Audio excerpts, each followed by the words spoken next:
Tapi ini gimana? Ya, Bu Anggi, silakan bisa dimulai. Enggak, ini Oke, Bu sebenarnya Anggi. sudah ada MC-nya tapi kok belum ada konfirmasi. Apa saja? Langsung, langsung. Iya, bisa langsung saja, Bu. Iya. Assalamualaikum warahmatullahi wabarakatuh. Soal Yang terhormat Rektor UNESA Bapak Profesor Dr. Nur Hasan MKes atau yang mewakili, yang kami hormati Ketua Prodi PBSI S3 Bapak Profesor Dr. Anas Ahmad MPD beserta jajarannya, dan yang sangat kami hormati narasumber kita pada pagi hari ini Bapak Dr. Kastam Syamsi, Master of Education, dan yang saya hormati Bapak Ibu dosen serta seluruh mahasiswa S3 PBI UNESA. Pada kesempatan yang berbahagia ini, saya sebagai pembawa acara sekaligus moderator, saya akan membacakan susunan acara. Yang pertama ini nanti pembukaan, lalu ada sambutan, perkenalan moderator, penyampaian materi, diskusi tanya jawab, dan juga penutup. Selanjutnya, pembukaan untuk mengawali acara kuliah tamu pada pagi hari ini. Mari kita buka, yang doa akan dipimpin oleh Bapak Anton. Monggo Bapak Anton dipersilahkan. Assalamualaikum warahmatullahi wabarakatuh. Waalaikumsalam. Marilah kita berdoa bersama-sama, memohon agar acara kuliah tamu, strategi percepatan menulis akademik, disertasi dan jurnal, program studi pendidikan bahasa Indonesia S3 UNESA berjalan dengan lancar. Dan semoga ilmu yang didapat bermanfaat bagi kita semua. Al-Fatihah. A'udzubillahi minasyaitonirrajim. Bismillahirrahmanirrahim. Alhamdulillahirabbil alamin, arrahmanirrahim, maliki yaumiddin. Iyyaka na'budu wa iyyaka nasta'in. Ihdinas shiratal mustaqim, shiratal ladzina an'amta 'alaihim ghairil maghdubi 'alaihim waladdallin. Bismillahirrahmanirrahim. Alhamdulillahirabbil alamin. Hamdan yuafi ni'amah. Ya Rabbana walakal hamdu wa la syukru. Allahumma sholli wa sallim ala nabiyyina Muhammad wa ala alihi wa sahbihi ajma'in. Ya Allah, jadikanlah kuliah umum ini sebagai majelis ilmu yang bermanfaat, yang membawa kebaikan bagi kami, bagi program studi kami, bagi kampus kebanggaan kami, dan tentunya bagi negara tercinta kami. Ya Allah, bimbinglah kami agar kami dapat menerima setiap pengetahuan yang disampaikan dengan hati dan pikiran yang terbuka, serta jadikanlah kami umat yang taat dan bermanfaat. Ya Allah, berikanlah kelancaran pada narasumber dalam menyampaikan materi, dan semoga diskusi yang terjadi akan memperkaya pemahaman kita semua. Ya Allah, ampunilah dosa-dosa kami, dosa-dosa orang tua kami, dan dosa-dosa guru-guru kami. Rabbana atina fid dunya hasanah wa fil akhirati hasanah wa qina adzabannar. Amin ya rabbal alamin. Wassalamualaikum warahmatullahi wabarakatuh. Terima kasih Pak Anton. Semoga doa ini dapat mengawali kelancaran agenda kita hari ini. Baik, untuk acara selanjutnya yaitu sambutan yang akan disampaikan oleh Bapak Profesor Dr. Anas Ahmadi. Kepada beliau dipersilahkan. Mbak Anggita, Assalamualaikum warahmatullahi wabarakatuh.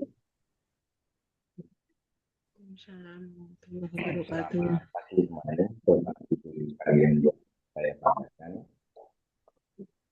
Bapak Ibu, alhamdulillah hari ini kita proses kegiatan kita terkait dengan ini best practice-nya dari Prodi UNY Bapak Dr. Kastam, ya, beliau ini guru saya, senior saya, ya. Banyak diajari oleh beliau, ya Bapak Ibu. Nah, Bapak Ibu nanti sekitar di 30 menit sampai 1 jam, nanti 30 menit jadi paparan, lagi sesi diskusi, dan bagaimana caranya agar Bapak Ibu nanti disertasi bisa cepat, bisa lancar. Nah, ini nanti berdiri pada Bapak Dr. Karena beliau sebagai prodi di PT Informasi Bahasa Indonesia yang baru lahir sebelum PDIU dan dulu juga berpunya pada Bapak Ibu sekalian, alhamdulillah kita bisa hadir semua di ruang ini. Ada beberapa teman yang gabung, nanti mohon juga diinformasikan nanti biar mereka juga dapat ilmu yang bermanfaat dari Bapak Dr. Kastam. Bapak Ibu sekalian yang saya banggakan, ini adalah progres bulanan kita, jadi nanti akan ada progres bulanan yang lain. Mohon teman-teman juga wajib hadir karena ini untuk menguatkan Bapak dan Ibu dari segi akademik ataupun non-akademik. Bapak Ibu, itu saja dari saya. Terima kasih kehadirannya. Ada Pak Cek, Pak Burhan, Pak Ahsan, Pak Yoga, Pak Anton, Bu Anggita, Bu Nurul, Bu Horit, Pak Agung, Bu Eka, dan Bu Elmiati. Oh iya, tadi Pak Kastam waktu tanya itu yang sinyal saya tidak oke ya Pak. Alhamdulillah kita untuk mahasiswa baru ada 18 ini Pak. Oh ya, Salah bagus. satunya Mbak Anggita dari Ya. alumninya jenengan nih. Pokoknya kita tarik di sini. Alhamdulillah. Matur nuwun sangat Pak Kastam, mohon bantuannya membimbing adik-adik kami, nanti kita juga bisa sharing kaitannya dengan progres disertasi, progres jurnal, dan juga penguji ataupun yang lainnya. Lanjut, itu dari saya, Bapak Ibu sekalian, dengan ini kegiatan saya buka dengan bacaan basmalah, Bismillahirrahmanirrahim. Terus langsung saja saya kembalikan pada Mbak Anggita, terima kasih sudah berkenan menjadi moderator dan juga tim panitia, ada Mas Aksan, Mas Yoga, dan Mas Kholik. Matur nuwun, wassalamualaikum warahmatullahi wabarakatuh. Waalaikumsalam. Waalaikumsalam warahmatullahi wabarakatuh. Terima kasih Prof. Anas. Namun Bapak Ibu hadirin, sebelum kita memulai acara inti, mari kita menyanyikan lagu Indonesia Raya terlebih dahulu dan juga Mars UNESA. Silahkan untuk Pak Agung dipimpin.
Untuk UNESA satu hari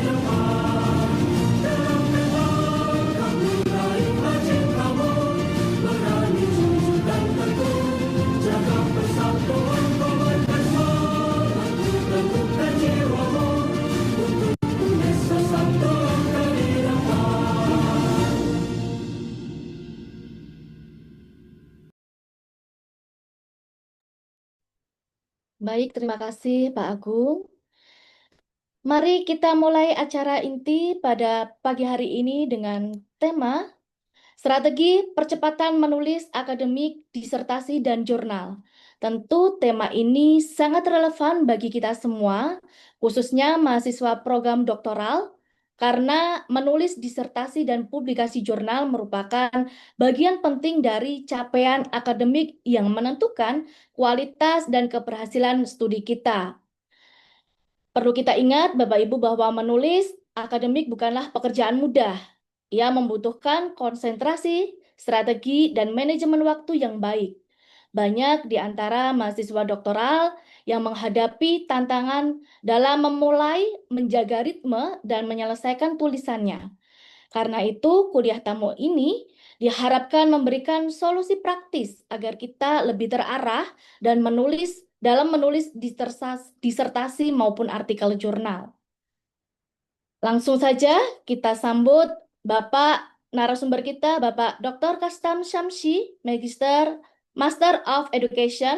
Beliau adalah seorang dosen senior Universitas Negeri Yogyakarta dengan jabatan akademik, lektor kepala, dan keahliannya dalam bidang pembelajaran bahasa Indonesia. Beliau menyelesaikan pendidikan S1 di PBSI IKIP Yogyakarta atau UNY, S2 di University of Houston, Amerika Serikat pada bidang Language Art Education, dan S3 di Universitas Negeri Malang pada bidang pendidikan bahasa Indonesia. Dalam perjalanan karirnya, beliau pernah menjabat sebagai ketua jurusan Kaprodi S1, S2, hingga S3 PBSI di UNY, dan saat ini beliau menjabat sebagai koordinator Prodi S2 PBSI UNY. Selain itu, beliau juga aktif sebagai asesor akreditasi BAN PT dan evaluator di berbagai lembaga pendidikan tinggi. Dengan pengalaman akademik yang luas dan produktivitas dalam bidang penulisan ilmiah, beliau akan membagikan strategi percepatan menulis disertasi dan jurnal pada kuliah tamu hari ini. Untuk mempersingkat waktu, mari kita simak bersama paparan dari narasumber kita, Bapak Dr. Kastam Syamsi, dipersilahkan. Baik, Assalamualaikum warahmatullahi wabarakatuh. Yang saya hormat Bapak Kaprodi Pendidikan Bahasa Indonesia UNESA ya, Prof. Anas, Mbak Anggita sebagai pembawa acara dan moderator, Bapak Ibu, teman-teman mahasiswa S3 yang baru masuk semester 1 ya, baru masuk semester 1, tetapi memang harus mau dikejar-kejar untuk segera menyiapkan topik disertasi. Itu karena kita ingin teman-teman itu selesai tepat waktu ya. Kalau tidak salah sesuai dengan Permendikti-Saintek 3925 maksimal 6 semester. Diusahakan 6 semester. 6 semester sudah ujian promosi gitu ya. Nah, akibatnya apa? Akibat semester 1 ini teman-teman mestinya sudah punya topik, penelitiannya apa, metodenya bagaimana. Nanti semester 2 kalau di UNY, semester 2 sudah ujian proposal. Ujian proposal. Dan semester 3 sudah penelitian. Semester 3 sudah penelitian. Idealnya semester 3, semester 4 penelitian 1 tahun, semester 5 menyiapkan naskah disertasi dan publikasi, lalu sudah oke, maka menginjakan kaki 1 hari, 2 hari di semester 6, Bapak Ibu teman-teman mahasiswa S3 itu sudah bisa ujian sebenarnya. Kami tidak berani meluluskan mahasiswa di semester 5 sekarang. Karena Permendikti Sainteknya S3 itu dirancang 6 semester. Jadi harus lulus minimal 6 semester ya. Harus 6 semester, tidak boleh kurang dari 6 semester. Beberapa mahasiswa bimbingan saya sekarang semester 4 disertasi sudah jadi. Yang belum adalah publikasi. Karena itu semester 5 diupayakan untuk mengejar target publikasi dan ujian kelayakan. Ujian kelayakan itu semacam menilai naskah. Naskahnya layak apa tidak. Nanti diberi masukan dari 6 penguji internal. Lalu semester 6-nya sudah bisa ujian tertutup dan terbuka atau ujian promosi. Itu rencana kami. Ada beberapa di antara mahasiswa yang semester 4 sudah selesai penelitian. Sehingga semester 5 hanya tinggal mengurus publikasi. Tapi ada juga yang seharusnya semester 2 ujian proposal, sampai semester 4 belum ujian proposal. Itu tergantung pada diri masing-masing ya. Kalau di UNESA mungkin juga sudah desain kurikulumnya ujian proposal di semester 2. Di semester 2. Oleh karena itu semester 1 teman-teman sudah harus punya judul, langsung punya judul, semester 2 bimbingan dengan promotor dan kopromotor, proposal di ACC, nanti semester 2 ujian proposal. Harapannya sebenarnya semacam itu.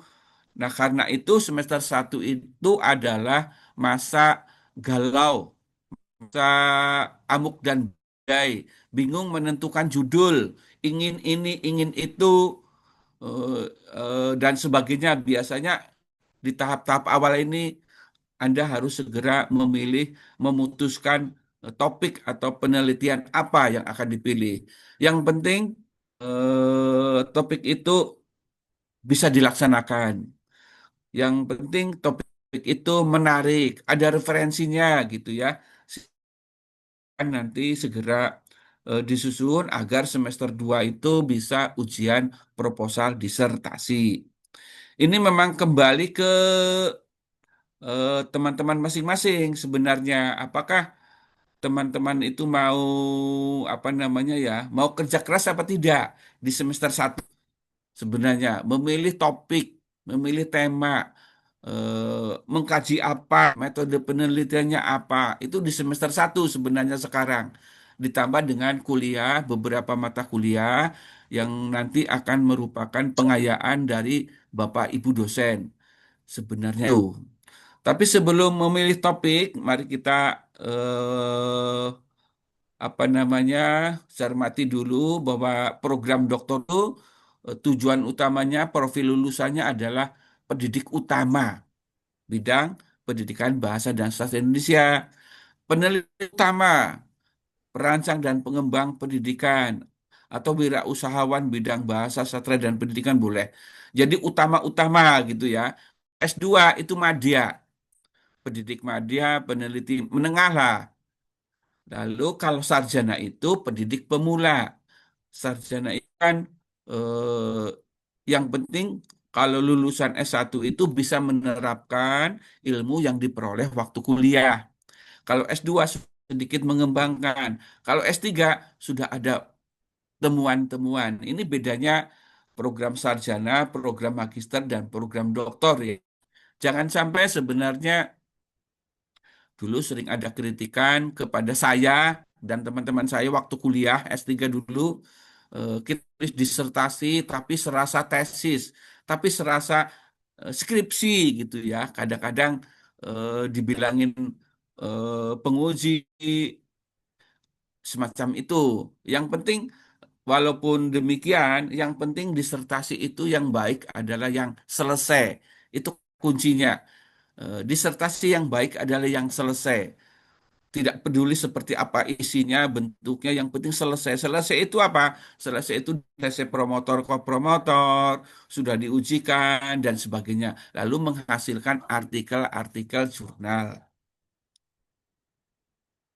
Kemudian, eh, ini umumnya CP, capaian pembelajaran itu S2, S3, program sarjana, program magister, program doktor. Mengapa ini saya sampaikan agar teman-teman menyadari bedanya S1, S2, S3 itu di mana gitu ya. Jadi kalau S3 itu sudah mampu menemukan atau mengembangkan teori, konsepsi, gagasan ilmiah yang baru. Itu yang sesuatu yang baru kalau S3 itu. Kalau S2, magister baru mengembangkan. Kalau S1 baru menerapkan ilmu. Jadi S1 itu menerapkan ilmu ketika ia kuliah diperoleh banyak sekali pengetahuan, Kalau S2 itu sudah bisa mengembangkan, kalau S3 itu sebenarnya kalau bisa menemukan, mengembangkan teori atau mengeksplorasi teori itu kan kalau penelitian itu kalau penelitian kualitatif nanti kan mengeksplorasi ide, menemukan ide sejelas-jelasnya. Kalau penelitiannya pengembangan itu agak jelas karena mengembangkan sesuatu yang harus diuji keaktifannya. Itu prinsipnya itu, jadi S3 itu harus ada sesuatu yang baru, ada kebaruan gitu ya. Kalau S2 jangan sedikit, kalau S1 penerapan. Jadi kalau S1 skripsi S1 boleh saja penelitian deskriptif, penelitian juga boleh. Penelitian eksperimen satu metode misalnya itu boleh kalau S1. Nah, S2 penelitiannya ya berkembang sedikit, variabelnya ditambah. Kalau S3 variabelnya semakin kompleks. Itu intinya itu. Kemudian ini sih bidang kajiannya ya, capaian pembelajaran lulusan, aspek pengetahuan. Kalau program doktor itu menguasai capat keilmuan bahasa, sastra, dan pendidikan. Kalau S2 menguasai filsafat, S1 sebenarnya menguasai logik pikir. Dasar itu sudah boleh. Itu perbedaannya sedikit. Kalau akhir pendidikan bahasa dan sastra Indonesia, kalau S2 sudah menguasai juga, tapi kalau S1 ya paling menguasai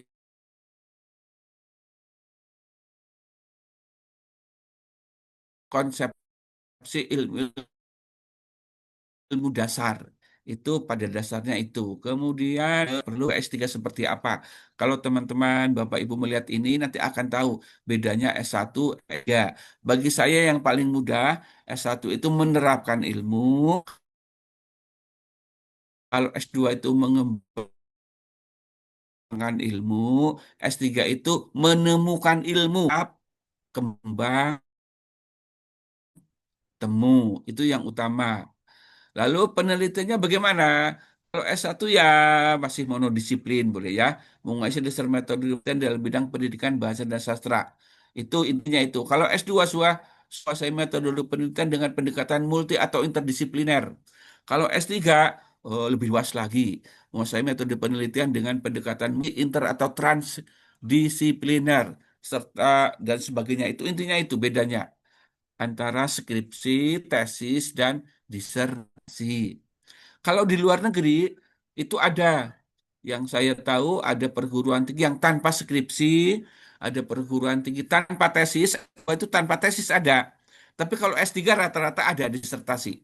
Kadang-kadang disebutnya tesis juga disertasi itu. Kalau di kita kan dibedakan betul S1 itu skripsi, S2 tesis, S3 disertasi untuk membedakan. Kemudian ini maka fokusnya kalau satu itu menerapkan ilmu, S2 itu mengembangkan ilmu, S3 itu menemukan ilmu. S1 bahan bahan kajiannya mata kuliah ilmu-ilmu dasar. Eh, saya pernah diskusi dengan seorang pakar dari Inggris. Di sana ada beberapa perguruan tinggi tanpa skripsi malah, tanpa metode penelitian. Yang penting lulus S1 itu bisa menerapkan ilmu. Itu S1. Kalau S2 bahan kajiannya ya sudah pengembangan ilmu, kalau S3 sudah penemuan ilmu. Skripsi itu sebenarnya baru latihan meneliti ya. Walaupun di kata pengantarnya masih ingat nggak ada halaman persembahan untuk kakek dan nenek, untuk orang tua, untuk adik, si dia yang selalu menyelimuti hatiku. Biasanya ada tuh di skripsi. Tapi sebenarnya itu baru latihan meneliti. Jadi saya sering apa sendiri senyum-senyum. Alah mahasiswa S1 baru ujian skripsi udah rame-rame foto-foto semacam-macam yang apa itu kan mereka senang-senang. Nah, S2 sudah meneliti dengan lebih serius sebenarnya dengan terbimbing dengan variabel yang lebih kompleks. Kalau disertai meneliti dengan sangat serius, mandiri. Kemandirian di S3 itu nomor satu, Bapak Ibu itu. Kemandirian. Pembimbing itu memberikan arahan. Tema apa saja boleh, mau metode penelitian apa saja boleh. Yang penting sesuai dengan KKNI level 9 disertasi itu. Pendekatannya multi atau interdisipliner. Gitu ya. Multi, inter, atau ya pokoknya semakin luas dah kalau S3 itu. Kemudian sesuai dengan peraturan terbaru S3, S1 minimal 144, S2 minimal 36, S3 tidak ada ketentuan. Nah, di UNY sekarang S3 rata-rata 50 SKS. 50 SKS itu sekitar 28 SKS itu mata kuliah yang terkait dengan pendukung penulisan disertasi dan publikasi. Jadi dirinci mata kuliah disertasi itu. Ada proposal, berapa SKS, ada seminar kemajuan, ada seminar hasil, ada kelayakan, ada tertutup, ada terbuka. Jadi disertasi itu menjadi 6 mata kuliah. Kalau di UNY, di UNS itu sama, di UGM juga sama. Tidak lagi seperti dulu disertasi itu 12 SKS. Dulu kan jatahnya seperti itu, sekarang tidak. Masa tempuh S1 8 semester, S2 boleh 3 semester sudah bisa lulus, lalu S3 itu dirancang 6 semester. Jadi kalau sekarang S3 lulus 2 tahun, itu dipertanyakan. Bahkan tidak boleh. Jadi Mbak Anggita harus ke Surabaya ya minimal 5 semester per 1 hari. Sudah di Pededikti terdaftar 6 semester. Jadi nggak boleh 5 semester ujian sebenarnya. Karena dalam Permendiktinya, Permendikti Saintek nomor 39 itu kita dirancang harus 6 semester. Mahasiswa saya sekarang ada 1, 3 yang menunggu semester 6 baru ujian promosi. Ada yang baru semester 5 sudah kelayakan, sudah tertutup. Tapi promosinya gue masuk semester 6. Itu ya. Tapi ada juga mahasiswa yang dapat beasiswa, ingin menghabiskan beasiswanya 6 semester. Karena beasiswa S itu BPI, LPDP, itu ya, itu 6 semester, bukan 6 semester. Maka mereka tunggu tidak mau ujian cepat-cepat, mintanya selesai tepat waktu, biar beasiswanya dihabisin dulu gitu. Kadang-kadang begitu. Nah, yang parah adalah kalau harusnya kan semester 2 sudah ujian proposal, tapi semester 3, 4, bahkan sampai 5 ada yang belum ujian proposal. Mengapa? Karena teman-teman itu mahasiswa itu kebanyakan dosen ya. Dosen itu sekarang sibuk, ada yang mengajar, itu PPG gitu. Itu sangat menyita waktu itu PPG itu. Jadi Bapak Ibu yang masih jomblo, belum punya pekerjaan, harusnya cepat selesai disertasi itu. Eh, Kebanyakan salah urus manajemen waktu S3 itu karena kebanyakan kerja, ngurusi kampus, PPG macam-macam, disertasinya tidak dijamah. Saya selalu mengatakan pada teman-teman mahasiswa saya itu untuk selalu punya me time. Setiap hari itu ada waktu untuk membuka laptop, mengerjakan disertasi. Lama-lama kan sedikit-sedikit, lama-lama jadi bukit. Itu kadang-kadang manajemen waktu menjadi faktor yang utama dalam eh, penulisan disertasi. Nah, bidang kajian pendidikan bahasa Indonesia itu boleh, kalau di UNJ, boleh mengkaji bahasa, boleh mengkaji sastra, boleh kajian pembelajaran bahasa, boleh kajian budaya juga boleh. Terus apa saja boleh, tidak dilarang. Kita tidak hanya berbicara tentang konten, tapi juga teaching strategis. Tidak hanya teaching strategis, tapi juga konten boleh. Sebab konten juga penting. Jadi ini sesuai dengan minat teman-teman masing-masing. Tetapi sudah barang tentu yang paling penting harap bedakan antara disertasi dengan tesis dan skripsi. Biasanya sih pengalaman kami ketika masukkan mahasiswa itu sudah menyerahkan rencana proposal disertasi. Ketika masuk itu sudah mendaftarkan proposalnya. Ketika wawancara S3, mau tes masuk itu ada wawancara. teman-teman itu diminta ketika masuk itu menceritakan rencana disertasi. Ya, lucu-lucu ya. Kalau kalau proposal baru masuk itu lucu-lucu. Masih ada yang berupa PTK.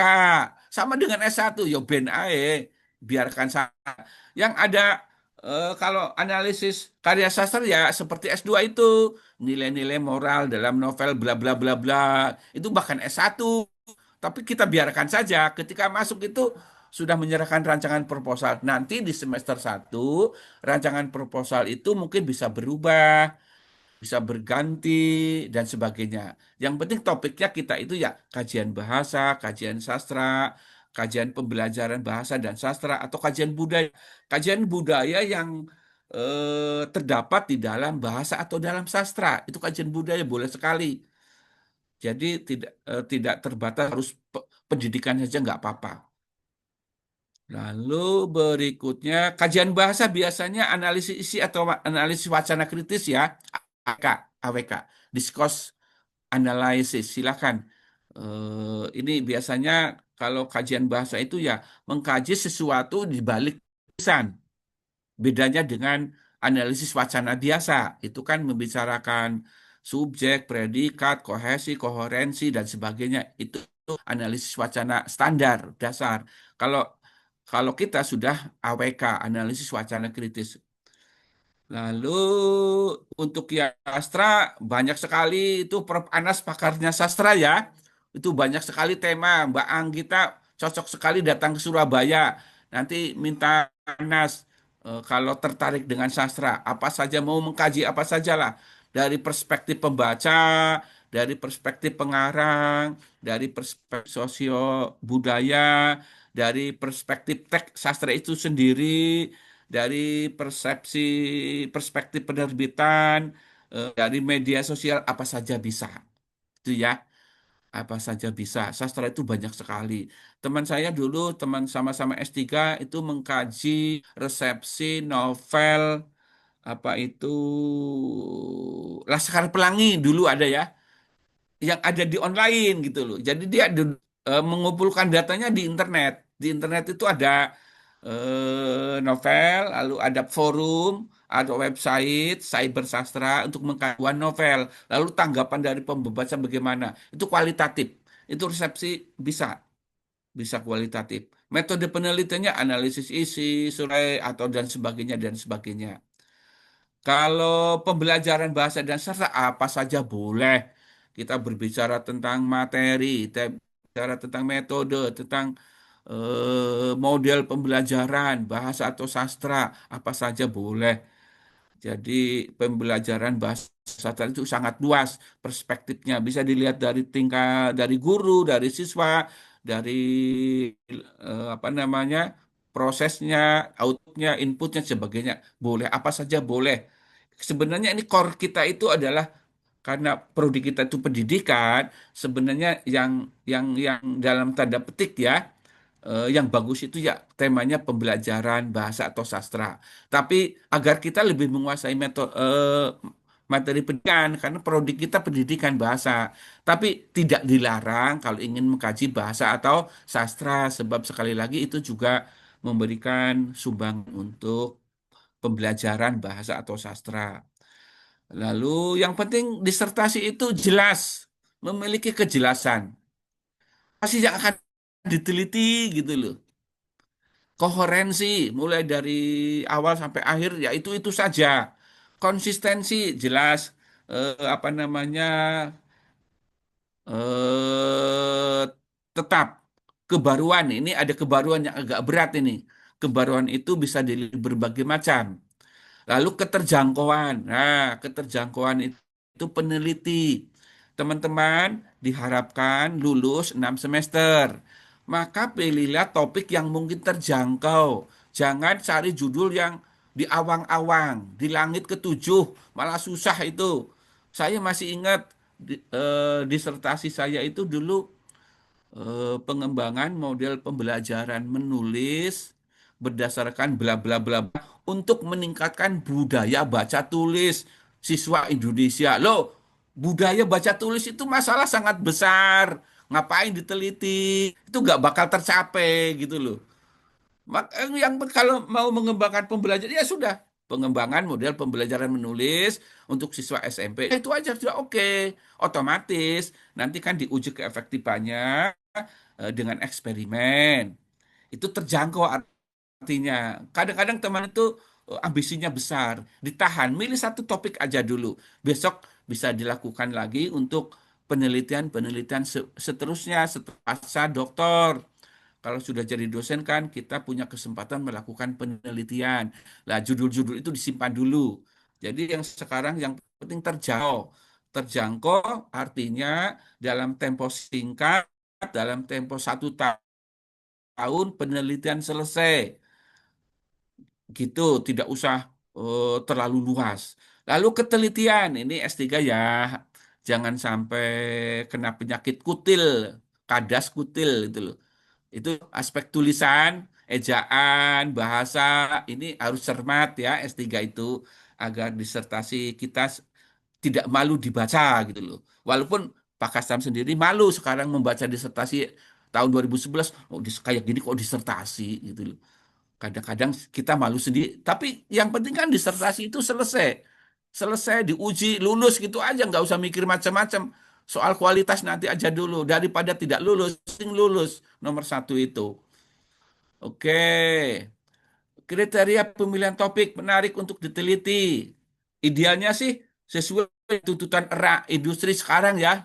4.0 apa 5.0, literasi, kolaborasi, komunikasi, berpikir kritis, berpikir kreatif. Ini yang dituntut kekinian sebenarnya. Topik itu disenangi. Ya, Mbak Anggita juga cari suami yang disenangi dulu toh, tidak dijodoh-jodohkan oleh orang lain, oleh temannya. Kan dari sendiri. Ya. Itu teori dasarnya kalau menulis itu harus sesuatu yang disukai. Nanti otomatis mimpi pun akan memikirkan kapan saja kita akan membaca di stasiun, mau ke Surabaya, mau naik Sansaka, baca buku, searching internet, di kereta juga membuka internet, itu topiknya dicari terus data-datanya. Topik yang betul-betul dikuasai kalau bisa. Kalau bisa bagus sekali topik penelitian teman-teman itu Bapak Ibu adalah kelanjutan dari tesis ya.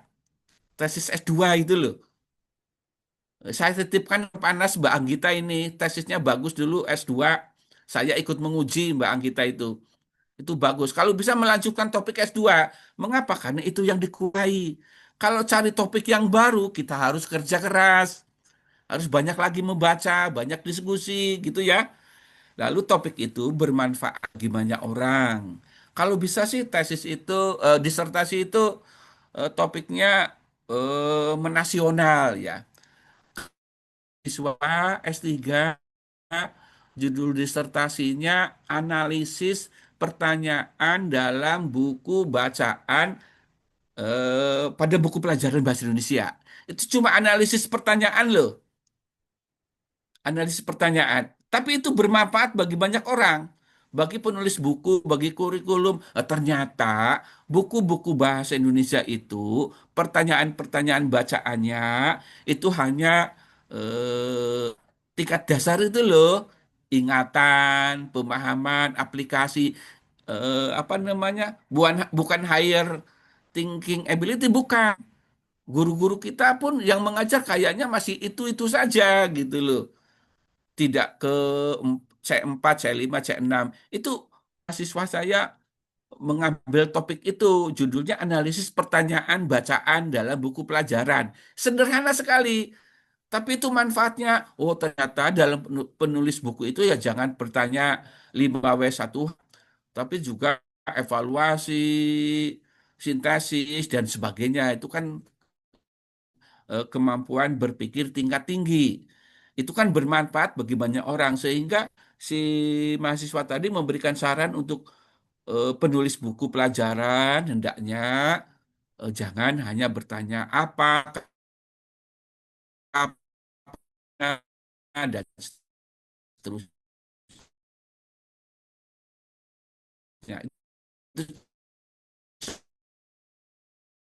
contoh.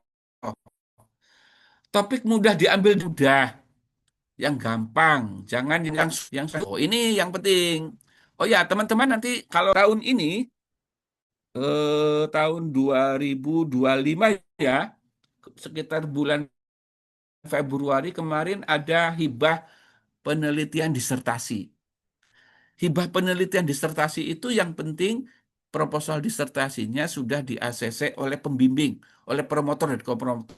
Belum ujian pun bisa diajukan.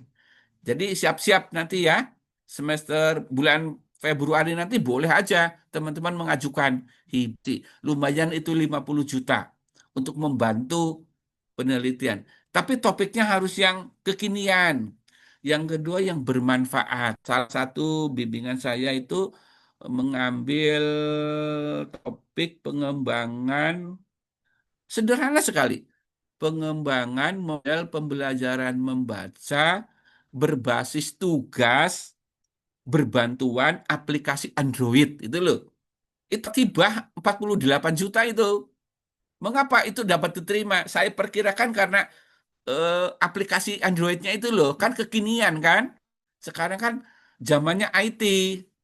Zamannya IT, walaupun di negara lain katanya di Finlandia sudah kembali ke buku ya, tidak ke HP atau internet atau laptop, sana sudah kembali ke manual di Irlandia sana, di Skotlandia. Kalau kita ya enggak, kita masih kekinian tuh IT. Silakan.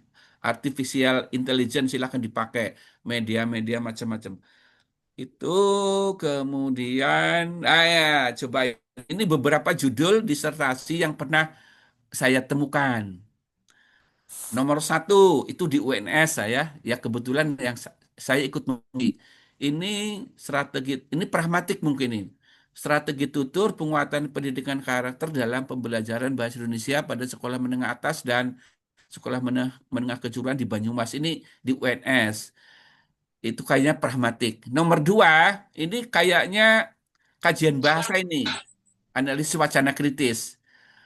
Ada naskah arsip tsunami Aceh, lalu dikaji bahasa ekspresi penyintas bencana alam, studi pragmatik, pragmatik juga ini pada arsip tsunami Aceh. Itu ini penelitian bahasa ini. Kalau nomor tiga itu penelitian pengembangan, pengembangan model pembelajaran membaca berbasis kompetensi untuk siswa SMP. Ini kayak gini pengembangan. Nomor empat, nomor empat itu kayaknya di UN-nya juga. Ini analisis itu loh, teman-teman. Analisis multimodal analysis on the supervisory feedback itu loh. Analisis feedback dosen waktu bimbingan skripsi masa itu loh. Itu dianalisis, direkam. Datanya rekaman, rekaman video. Kan ada bahasa, ada non bahasa, non verbal, itu dianalisis. Yang multimodal. Itu menganalisis gaya bimbingan dosen terhadap skripsi mahasiswa itu ada. Lalu nomor 5, pengembangan model liquid learning berbasis kearifan lokal dalam pembelajaran menulis cerpen. Ini di UPI, pembelajaran. Nomor 5. Nomor 6 juga pengembangan model penilaian dinamis dengan penguatan literasi informasi dalam pembelajaran menulis esai di perguruan tinggi. Ini penelitian pengembangan. Nomor 7, penelitian pengembangan juga di UPI. Ini yang saya uji. Pengembangan model penilaian diferensiasi. Hanya penilaian. Pengembangan model penilaian diferensiasi dalam pembelajaran menulis di SMA. Tapi ini jadi disertasi sebanyak 400 halaman itu. Nomor 8, ini di UNY kayaknya, Developing Sociocultural Content-Based Reading Instruction for Undergraduate Student. Ini dosen Inggris on Elementary Teacher Education Department. Nomor 9, Developing Critical Writing Instruction Model Based on Technology Enhanced Collaborating UNY. Nomor 9 ini mahasiswa saya, bimbingan saya itu apa namanya sekarang semester sudah ujian promosi dan karena di UNJ itu sudah punya artikel Scopus lebih dari 2 itu tidak ada promosi, tinggal tertutup. Kemarin sudah ujian kelayakan, tapi ujian tertutupnya rencana mau di akhir semester karena yang ingin menghabiskan LPDP gitu loh. Yang penting semester 6 selesai. Ini bimbingan saya. Sudah punya 3 artikel Scopus dari nomor 9 itu. Artikelnya dari mana? Ini kan penelitian pengembangan. dari studi pendahuluan menjadi 3 artikel, dari eksperimen 1 artikel, gitu ya. Jadi beliau itu dapat 3 artikel, yang 1 artikel Sinta 2, 3 artikel jurnal Internal Scopus, yang 1 Sinta 2. Itu dari judul nomor 9 itu. Nomor 10 kayaknya ini di UNJ juga, model pembelajaran bahasa Indonesia bermuatan multikultural dengan pendekatan kooperatif untuk siswa SD. Itu di UNJ.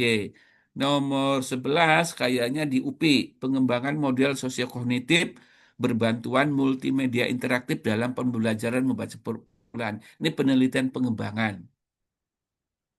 Lalu ini bagaimana dengan judul ini? Mungkin saya memantik teman-teman aja sebenarnya. Nomor 1, pengembangan buku pelajaran membaca dengan pendekatan proses bagi siswa SMP. Ini judul semacam ini cocoknya untuk apa? Ini biasanya untuk skripsi bisa S1 atau maksimal S2, gitu ya. Sebab yang dikembangkan hanya buku pelajaran, satu perangkat pembelajaran saja. Bedanya kalau S1 itu, kalau penelitian pengembangan cukup sampai uji respon siswa. Kalau S2 harus sampai pada eksperimen. Jadi produk bukunya itu dieksperimenkan. Kalau nomor 2, itu yang dikembangkan adalah model pembelajaran. Jadi pengembangan model pembelajaran membaca dengan pendekatan proses bagi siswa SMP. Ini gayanya UNY, UNS, di tempat-tempat saya sering menguji, di UM atau UNS itu seperti ini. Kalau di Bandung, di UPI, itu judulnya jadi nomor 3. Pengembangan pendekatan proses dalam pembelajaran membaca bagi siswa SMP. Itu bedanya UPI. UPI itu yang diutamakan adalah pengembangan pendekatannya, metodenya, strateginya. Lalu untuk pembelajaran apa, dan seterusnya. Lalu nomor 4, ini judul yang bagus, pengembangan model pembelajaran membaca dengan pendekatan proses berbantuan media aplikasi Android misalnya. Ini sudah ada kebaruan. Kebaruannya di mana?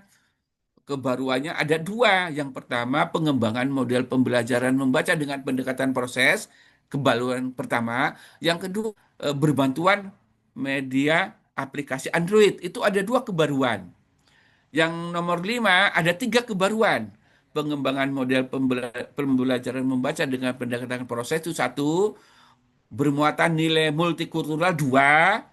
Jadi membacanya ada nilai-nilai multikulturalnya. Ketiganya, berbantuan media aplikasi Android. Itu kebaruannya. Jadi keunikannya apa saja itu akan kelihatan dari judul. Kalau nomor 2, itu satu kebaruan.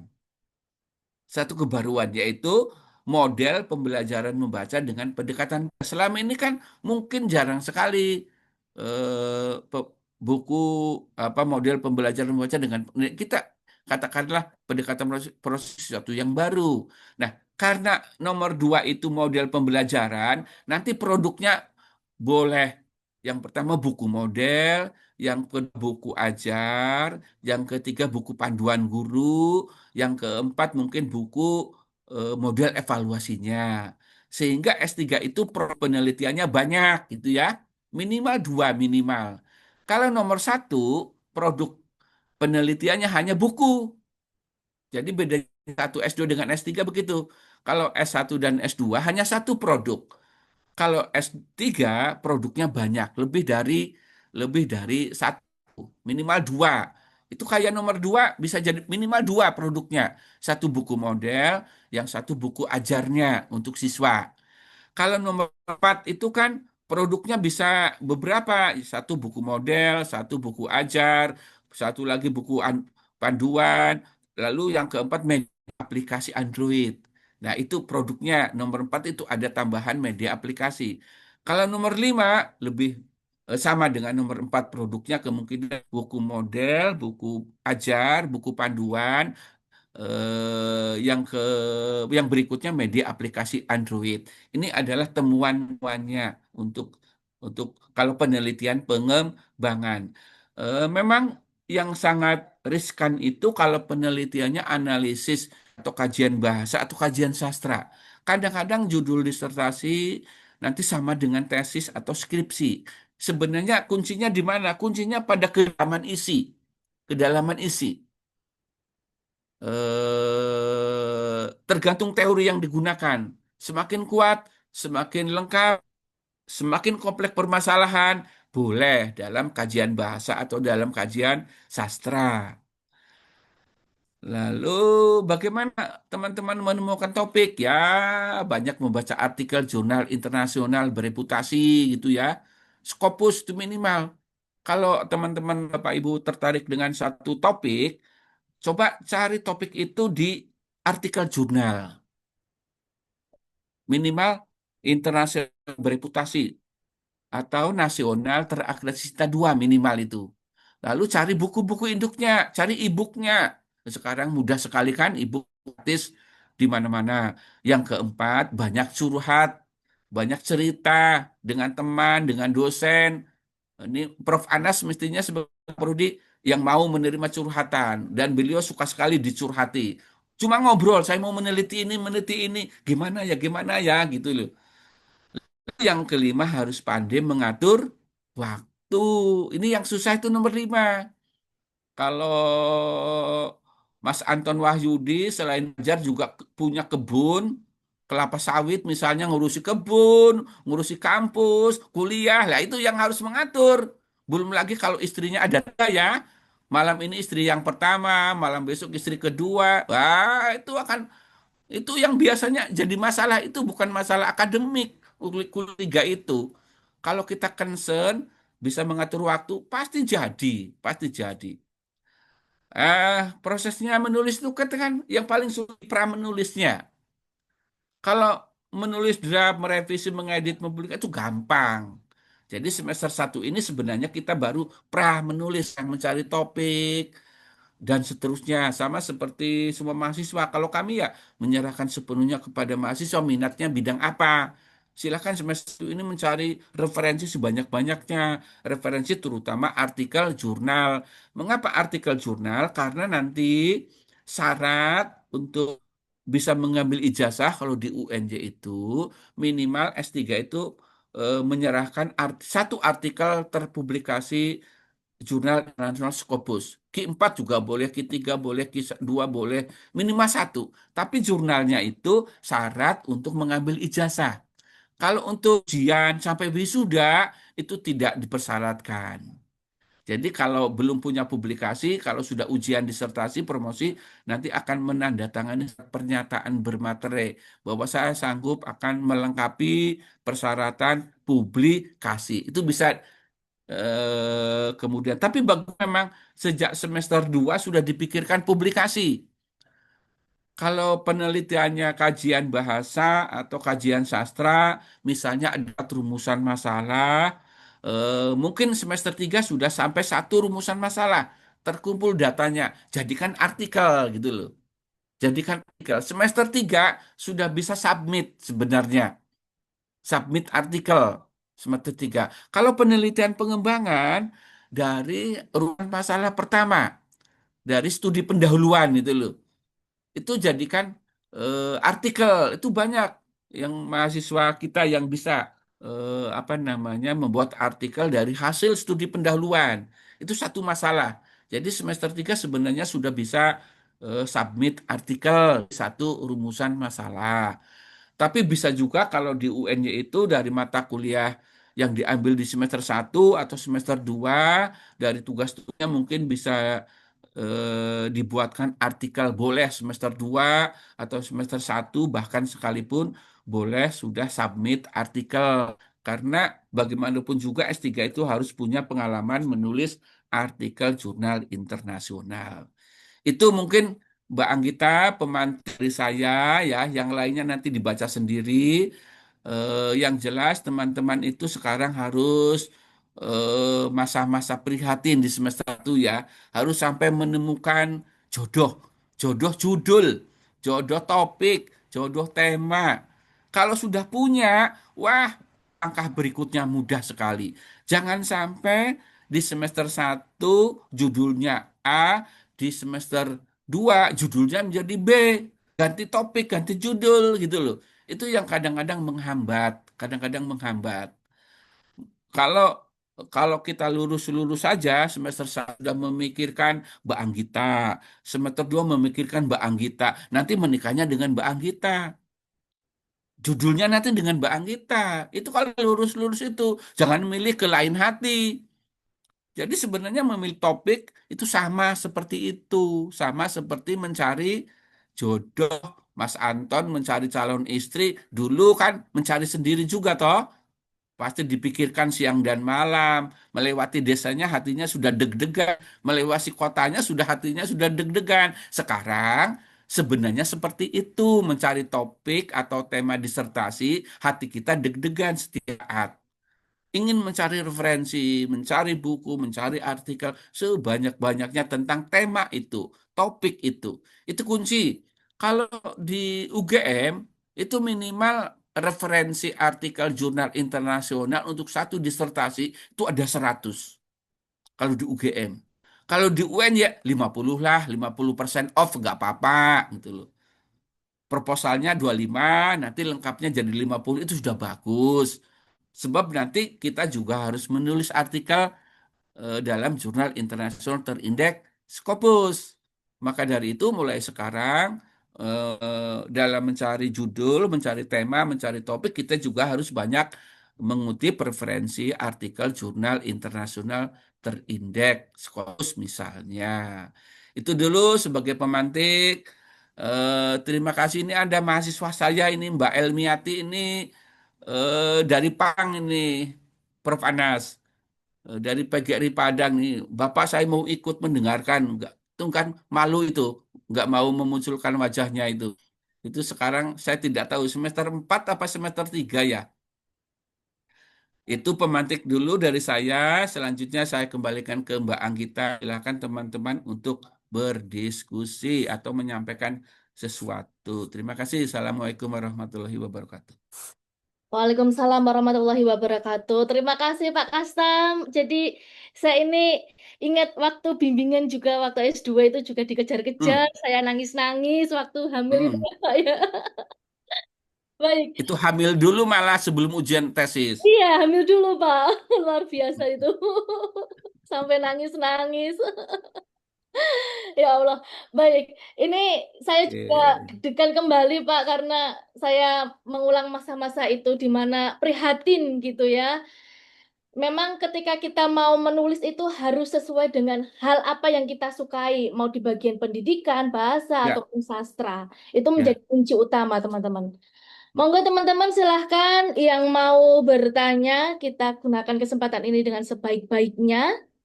Silahkan Bapak Ibu untuk memberikan pertanyaan. Silakan. Kalau yang mau topik belajaran, nanti pengujinya saya sudah siap jadi penguji luar. Ya, Prof. Anas.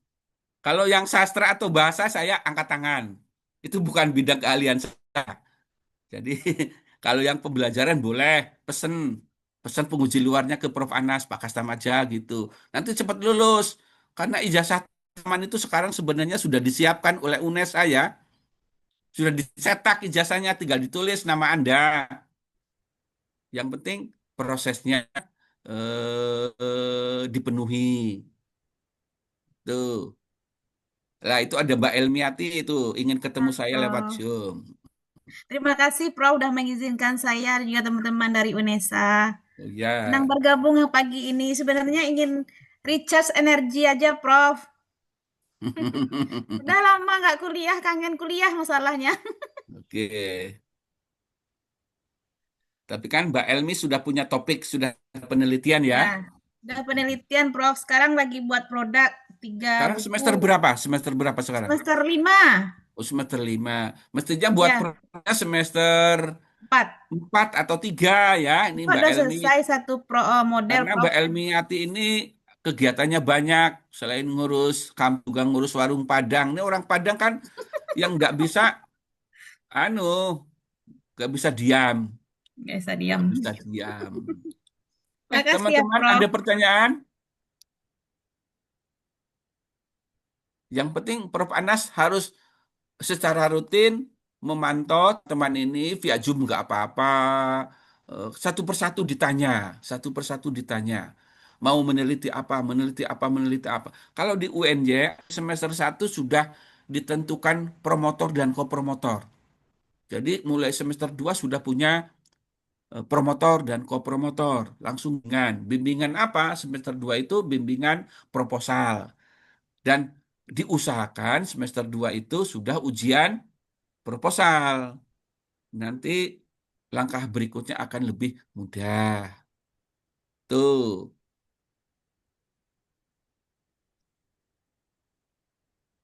Sudah jelas ya, teman-teman?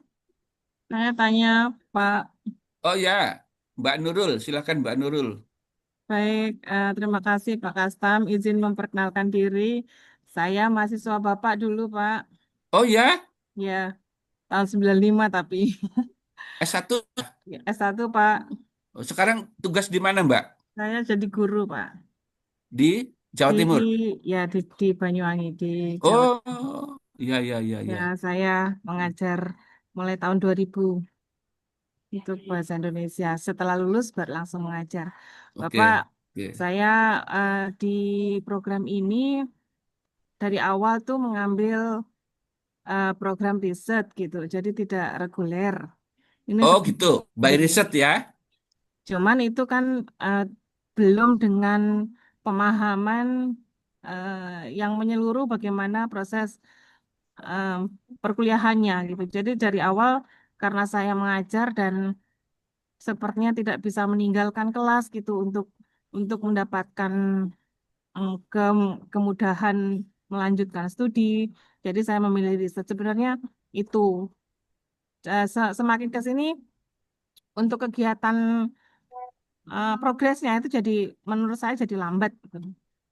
Gitu. Karena itu saya sering bertanya dengan teman-teman yang reguler yang ada di sini bagaimana mereka bekerja dan saya ingin mengikuti prosesnya gitu. Cuman kan memang di luar jalur karena tidak ada eh, apa namanya tidak ada agenda untuk perkuliahan gitu, Pak. Oke, oke, Nah, mungkin sedikit mungkin yang ingin saya lakukan di risetnya itu topiknya terkait dengan buku teks Pak Kastam. Jadi, oke, ya, jadi karena karena saya eh, salah satu penulis, nah itu. Jadi oke, saya ingin em, melakukan sesuatu terkait dengan buku teks itu, entah itu Hmm, perbaikannya, membuat produk, kemudian menguji cobakan produk itu. Nah, seperti itu. Mungkin saya bisa diberikan gambaran bagaimana akhirnya saya melanjutkannya. Matur nuwun. oke. Ada dua hal yang ingin saya sampaikan. Pertama, teknis perkuliahan ya, karena Mbak Nurul ini mengambil jalur jalur by riset ya, Prof Anas. Nggih, leres Ka- Bapak. Kalau Ini, begitu kan sudah langsung dibimbing toh? nggih, betul. Ini Nah, cuma yang gelombang oke, 4 kemarin nih, Pak, masih oke. fresh. Oke, kalau begitu Mbak Nurul sebenarnya lebih fleksibel mengatur waktunya, tetapi harus berkomunikasi dengan pembimbing, dengan Prof Anas, gitu ya. Kami di prodi yang lain, kalau di prodi saya belum ada yang by riset, tapi di prodi yang lain ilmu pendidikan bahasa juga ada, seperti di UNESA kan, itu ada yang by riset. Ya, mereka hanya bimbingan dengan promotor dan kopromotor. Ya, pertama ujian proposal, kemudian bimbingan sampai selesai sampai ujian kelayakan dan promosi. Malah dosen UPI Bandung satu orang itu by riset. Kuncinya hanya kemandirian yang bersangkutan, ketemu dengan pembimbing gitu loh. Bagaimana Mbak Nurul membuat rancangan? Mestinya sekarang Mbak Nurul sudah membuat proposal gitu ya. Lalu proposalnya didiskusikan dengan mereka, pembimbing. Lalu ya sudah, kuncinya pembimbing. Jadi jangan beraninya melangkahi pembimbing ya. Harus selalu lapor. Itulah kuliahnya, by riset itu. Setiap tahapan penelitian diskusi dengan pembimbing. Mulai dari proposal, membuat insen untuk studi pendahuluan, misalnya mengembangkan produk, nanti produknya dikembangkan, dikonsultasikan dengan pembimbing, kemudian membuat instrumen untuk penilaian produk, juga ditunjukkan kepada pembimbing, lalu eksperimennya juga ditunjukkan pretestnya bagaimana, prosesnya bagaimana. Yang penting konsultasi dengan pembimbing. Sebenarnya waktu 5 semester, 2,5 tahun itu sudah sangat cukup itu. 2,5 tahun. Karena apa? Mulai dari studi pendahuluan sampai keefektifan produk ya. Karena kayaknya kan Mbak Nurul ini ingin penelitian pengembangan. Kalau penelitian pengembangan itu prinsipnya ada 3 langkah.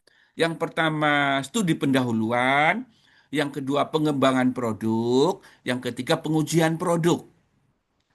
Itu 3 langkah yang utama. Yang pertama studi pendahuluan, kita survei dulu. Boleh dengan angket, boleh dengan wawancara. Misalnya Mbak Nurul mengajar SMP atau SMA? Misalnya SMP. Saya SMA. SMA misalnya ingin mengembangkan buku pembelajaran membaca. Inilah contoh yang tadi ya, pengembangan buku pelajaran membaca dengan pendekatan proses bagi siswa SMA, misalnya gitu ya, misalnya itu judul, lalu dikembangkan menjadi proposal, ada bab 1, bab 2, bab 3, kemudian setelah kita buat draftnya, lalu dikirimkan kepada promotor. Kami itu melayani teman-teman yang jarak jauh, kayak Mbak Elmiati tadi itu di Padang. Itu promotor mau kok mengadakan Zoom berdua, bertiga gitu ya. Pembimbingnya 2, mahasiswanya 1 berzoom. Atau mau menerima kiriman file dalam bentuk file pakai WhatsApp, itu boleh-boleh saja. Mudah-mudahan di UNESA juga begitu. Jadi Mbak Nurul nanti membuat proposal, proposalnya dikirimkan kepada pembimbing, nanti kita menunggu feedback dari pembimbing, ya. Paling-paling ya kurang referensinya terlalu tua gitu. Kadang-kadang begitu ya. S3 masih menggunakan bukunya Tarigan yang dicetak tahun 80-an. Hari gini masih pakai buku Tarigan. Kalau di tempat saya tak godain kayak gitu. Pak Tarigannya sudah almarhum kok. Jangan pakai Tarigan lagi. Pakailah buku-buku yang lain, yang e-book banyak. Maka kalau saya itu sampai mau kok mencarikan buku atau dari laptop saya kirimkan ke mahasiswa. E-book itu yang dianggap perlu. Biasanya begitu. Karena kalau tanpa buku-buku babon, istilahnya buku induk, penelitian kita masih serasa S1 atau S2. Nah, S3 itu kuncinya buku berbahasa Inggris. Banyak artikel dari jurnal internasional. Jadi silakan, yang pertama Mbak Nurul itu membuat proposal, langsung dikirimkan ke pembimbing, nanti pembimbing memberikan masukan, lalu kita perbaiki sampai di ACC. Tampaknya ada ujian proposal juga ya, Prof. Panas. Walaupun bariset, ada Nggih, ujian leres Bapak. proposal. Oke. Kemudian kalau sudah ujian, siapkan instrumen untuk studi pendahuluan, lalu mengembang produk, lalu kalau produknya sudah di ACC pembimbing, nanti apa namanya diujikan, dieksperimenkan, bolehlah. Eksperimen, satu kelas kontrol, satu kelas eksperimen itu juga boleh. Nggak usah ikut modelnya Boh and Goal ya. Boh and Goal itu model research and development-nya yang sekali, 12 langkah. Itu kuliahnya 10 tahun itu. Cari model 4D, ADDI yang sederhana saja. Atau itu juga boleh. Yang penting produk kita itu yang pertama diuji kelayakannya oleh ahli, yang kedua diuji keefektifannya melalui studi eksperimen. Jadi bahkan ujinya pun terbatas, belum belum luas sekali nggak apa-apa. Itu kalau menurut saya, karena kita tuntutannya 6 semester selesai, yang penting ada uji keefektifan atau uji apa namanya ya, uji keefektifan itu boleh baik dengan eksperimen, boleh dengan PTK juga boleh sebenarnya. Cuma PTK kan lebih rumit gitu ya. Kalau eksperimen kan lebih sederhana, mengaturnya mudah gitu. Itu yang pertama, mekanisme perkuliahan. Yang kedua tentang apa yang ingin dikembangkan terserah. Misalnya Mbak Nurul tertarik dengan pembelajaran membaca saja boleh. Pembelajaran menulis saja boleh. Pembelajaran menyimak saja boleh. Pembelajaran berbicara saja boleh. Tidak mungkin kalau semua materi dalam kurikulum kita itu dibuat semua sehingga ingin mengembangkan buku pelajaran bahasa Indonesia. Panjang banget itu, sangat luas itu, terlalu luas itu kan yang tadi saya sebut di langit ketujuh itu loh. Kalau ingin menulis buku ajar bahasa Indonesia untuk SMA model baru gitu ya, bisa sih bisa, tapi lama sekali. Maka fokuskan Mbak Nurul ke salah satu aspek saja dari pembelajaran bahasa. Apakah membaca, apakah menulis, ataukah menyimak, ataukah berbicara itu boleh. Atau pembelajaran tata bahasa aja boleh. Pembelajaran kosakata saja boleh. Atau pembelajaran apresiasi boleh, pembelajaran resepsi sastra misalnya boleh sekali. Sehingga produk yang dikembangkan sedikit itu nggak masalah. Misalnya pengembangan model pembelajaran apresiasi sastra dengan metode resepsi. Kalau apresiasi sastra kan ya puisi, cerpen, novel, mungkin esai gitu ya. Produknya hanya itu. Dan itu digunakannya di SMA tidak mesti hanya di kelas 3, mungkin di kelas 1, puisi kelas 2 ada cerpen, kelas 3 ada drama misalnya. Karena sekarang kurikulum untuk sastra itu lucu-lucu. Kan satu level jenjang di sekolah hanya satu jenis karya sastra gitu loh. Kan aneh. Sebenarnya untuk penelitian pengembangan itu kita boleh merombak atau tidak usah mengikuti kebijakan pemerintah, nggak apa-apa. Jadi bebas dari kurikulum, boleh. Jadi lepas dari kebijakan pemerintah, namanya saja penelitian pengembangan. Itu ya, Mbak Nurul. Kalau Mbak Nurul mau, saya jadikan pembimbing gelap juga boleh. Jarak jauh nanti. Nomor HP ke Pak Anas atau ke Prof Anas atau Mbak Anggita. Nanti saya bimbing antara Jogja dan Banyuwangi, nggak apa-apa. Kalau mau misalnya, saya sih Mau, Prof. senang-senang saja membantu. Saya punya nomor jenengan, Pak. Saya Apa sudah iya? punya. Ya, saya diberi sama Bu Esti. Oke, gitu ya. Saya kira dua hal terjawab. Yang penting, yang paling utama Mbak Nurul ini kan mengajar dan mengurus keluarga otomatis ya. Me time-nya itu loh yang utama. Waktu pribadi untuk mengerjakan disertasi. Setiap hari harus ada. Jangan kita harus memaklumkan kepada anggota keluarga bahwa Nurul sedang kuliah. Mungkin kepada suami, kepada anak, tolong mama minta perhatian ya. Oleh karena itu saya selalu terharu kalau ikut ujian promosi. Itu kan ucapan terima kasihnya itu kepada suami, kepada istri, kepada anak, kepada mertua. Mereka sudah paham teman-teman ini sedang kuliah, banyak waktunya tersita untuk mengerjakan disertasi. Itu saya ikut terharu, ikut menangis kadang-kadang. Kalau mahasiswa kami ujian, di kata-kata akhirnya gitu ya, mengucapkan terima kasih kepada suami yang peduli dengan saya karena saya lebih konsentrasi ke disertasi. Malam-malam harusnya menemani suami tidur, malah menemani laptop. Disertasi ingin selesai. Tapi nanti kan setelah disertasi selesai, saya full untuk suami. Begitu Mbak Anggita. Nanti tahu sama tahu deh. Nanti akan berakhir dengan indah ya. Berakhir dengan indah. Itu prinsipnya me time, harus me time. Apalagi teman-teman ini hampir semuanya bekerja. Kalau S3 itu semuanya bekerja. Kalau tidak punya me time, wah nanti bisa jang. Nanti menjelek-jelekan prodi kalau mau akreditasi ya masa studinya. Kalau bisa 6 semester harus sudah selesai. Begitu dapat lulusan satu, Prof. Anas bisa segera mengurus akreditasi agar dapat unggul gitu ya.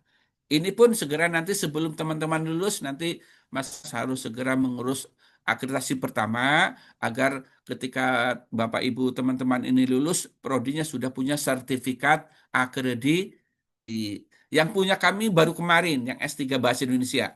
Baru kemarin bulan Maret, apa ya, Februari Maret baru baru punya. Dulunya belum terakreditasi. Tapi sebenarnya kalau kita sudah punya izin, sudah punya SK akreditasi minimal, itu sudah boleh meluluskan kok. Meluluskan. Jadi Prof. Anas tidak usah tergesa-gesa ingin reakreditasi. Nanti aja reakreditasinya kalau sudah punya lulusan agar dapat unggul itu nggak apa-apa. Sebenarnya untuk S3 itu SK izin operasional itu sudah boleh meluluskan. Jadi teman-teman jangan ragu-ragu ya untuk kuliah di UNESA ragu-ragu. Walaupun ini prodi baru, prodi yang memerdekakan diri dari prodi pendidikan bahasa dan sastra ya, Prof. Anas. Itu memang saya provokatornya saya. Ayo pecah sendiri. Ini yang berhasil UNESA sudah, yang sedang dalam proses Semarang. UNES Oh, Semarang nama prodinya juga Pendidikan Bahasa dan Sastra. oh, Itu yang bahasa Indonesia akan merdeka sendiri. Kalau kami kemarin tahun 2022 merdekanya. Kami punya prodi ilmu pendidikan bahasa, tapi kami juga sejak tahun 2000 itu ilmu pendidikan bahasa sejak tahun 2000. Sudah lama sekali, sudah unggul itu ya. Kemudian tahun 2022 kami punya prodi pendidikan bahasa Indonesia. Kemarin tahun 2024 sudah punya prodi S3 pendidikan bahasa Inggris. Jadi untuk pendidikan bahasanya di UNY itu ada ilmu pendidikan bahasa yang umum gitu, campur-campur. Kemudian ada pendidikan bahasa Indonesia, ada pendidikan bahasa Inggris seperti UNESA. UNESA sudah punya pendidikan bahasa Indonesia S3. Sebenarnya prodi pendidikan bahasa Indonesia S3 itu misalnya untuk Mbak Anggita ya, nanti kalau ada pendaftaran dosen, mungkin UN kalau akan menerima pendaftaran dosen 2 tahun lagi, 1 tahun lagi sudah tidak menerima S2, menerimanya S3. Nanti bisa mendaftar di UNESA bisa, di UNY bisa, sebab sekarang yang kita butuhkan dosen-dosen itu adalah doktor ya. Untuk S2 mungkin sudah tidak akan menerima lagi. Kayak di Tidar Magelang. Tidar Magelang itu tahun 2023 menerima 6 dosen baru, doktor itu. Banyak sekali dari PTS yang sudah jadi dosen tetap di PTS kabur ke Tidar jadi PNS itu. Karena di Tidar itu menerima 6 orang doktor bahasa pendidikan bahasa Indonesia. Gitu. Bahkan di sisi yang lain Mbak Nurul kan guru ASN ya Mbak Nurul. Itu ASN. bahkan bisa pindah menjadi dosen. Kalau sudah doktor, UN juga menerima guru yang sudah S3, S, boleh jadi dosen. Yang penting formasinya ada, gitu loh. Jadi kesempatan emas untuk Bapak Ibu yang sekarang S3 untuk meningkatkan karir. Untuk meningkatkan karir. Atau menemukan karir baru. Karir baru boleh. Kalau boleh tahu, Mas Anton bekerja di mana, Mas Anton? Ya, Prof. Saya Ya. mengajar di Universitas PGRI Jombang, Prof. Oh, di Di PG, PGRI Jombang, PGRI ya. Jombang, kayaknya saya pernah datang dulu. Ya, dulu akreditasi. Bukan STKIP ya? Iya, betul. STKIP Sekarang ya, sudah STKIP, STKIP. bisa STKIP. jadi Oke, Ya, Universitas di oke, Jombang. oke. ya, Jenengan ya. dulu akses di sana.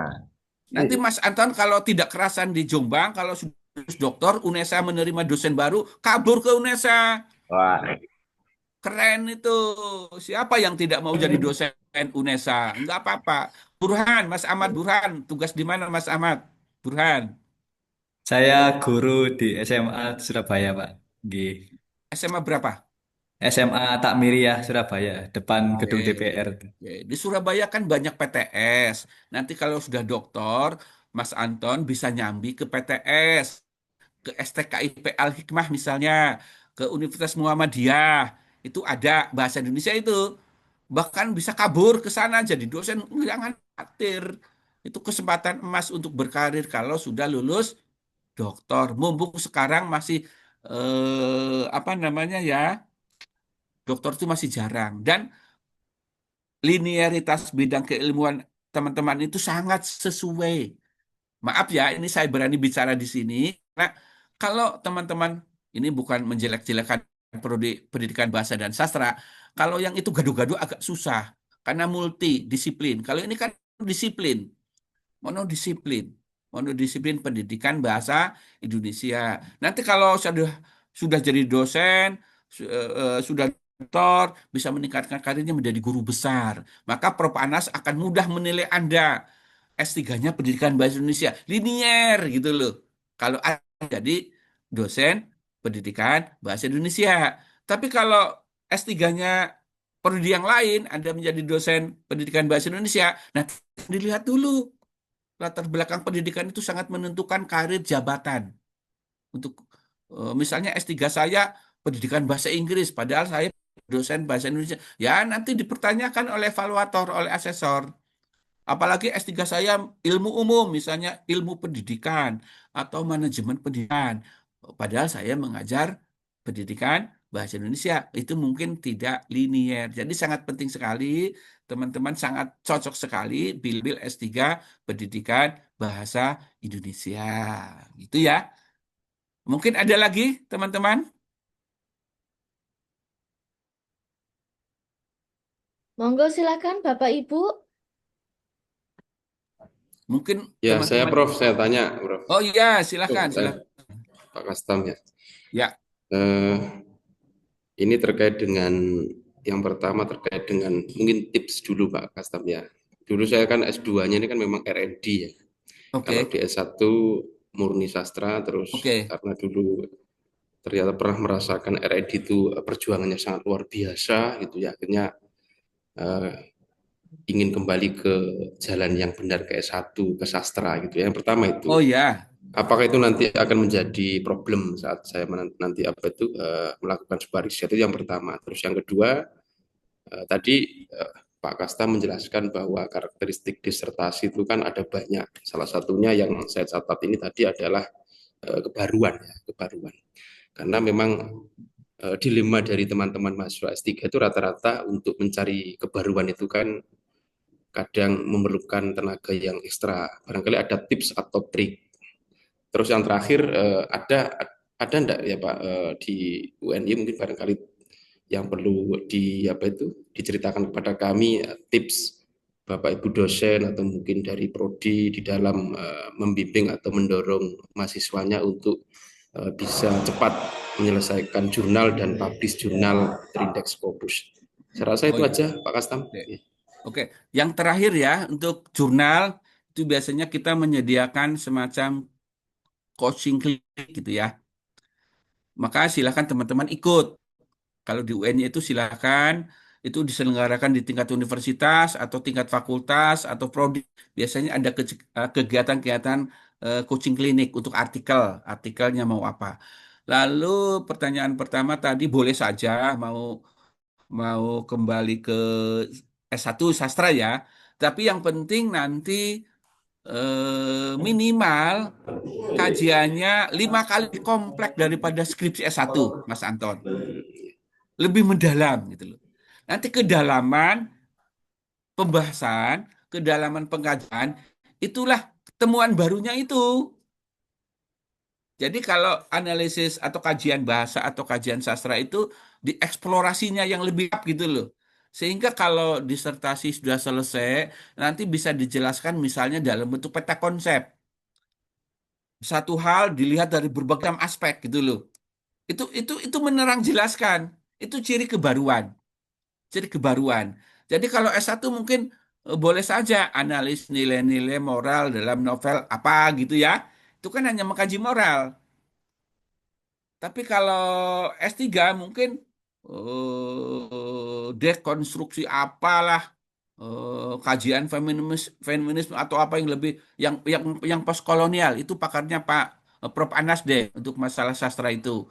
Silakan yang penting lebih kompleks kuncinya bisa menjelaskan lebih lebih detail gitu loh. Yang kira-kira bisa dituangkan dalam disertasi minimal 200 halaman, Mas Anton. Minimal 200 halaman deh. Itu pantas untuk boleh sekali kajian bahasa, boleh kajian sastra.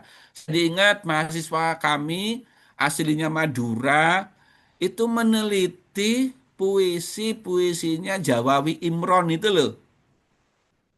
Dari perspektif dulu Pak, dulu naskahnya disertasinya soalnya cetak tidak ada filenya. Kalau ada filenya bisa saya bukakan sebenarnya.